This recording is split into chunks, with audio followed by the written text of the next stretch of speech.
ইরানের অবরোধের কারণে হরমুজ প্রণালীতে আটকা পড়া বাণিজ্যিক জাহাজগুলোকে মার্কিন নৌবাহিনীর প্রণালী পেরোতে সহায়তা করে প্রজেক্টেড ফ্রিডম নামের একটি প্রকল্প শুরু করেছিল যুক্তরাষ্ট্র, তা স্থগিত করা হয়েছে।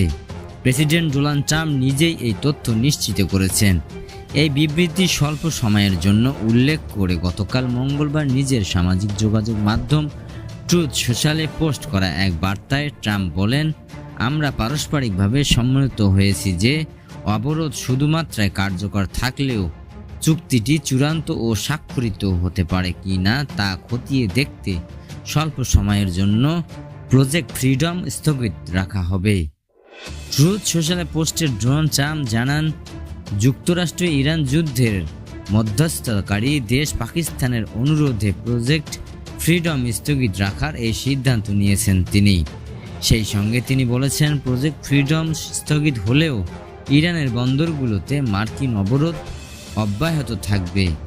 এদিকে প্রেসিডেন্ট ট্রাম্প এ ঘোষণা দেওয়ার পর উচ্ছ্বাস জানিয়েছেন ইরান। দেশটির রাষ্ট্রায়ত্ত সংবাদ মাধ্যমগুলো ট্রাম্পের এই পোস্টকে ইরানের বিজয় উল্লেখ করে তাদের প্রতিবেদনে বলেছেন, যুদ্ধে ধারাবাহিক ব্যর্থতার জেরে হরমুজ থেকে পিছু হটছেন যুক্তরাষ্ট্রের প্রেসিডেন্ট।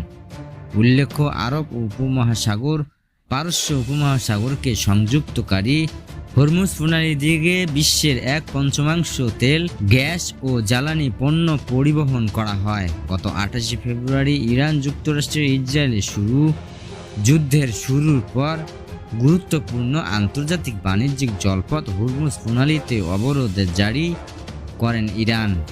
ফলে প্রণালীর আরব উপমহাসাগর ও পারস্য মহাসাগরের আটকে পড়ে যায় শতাধিক জাহাজ।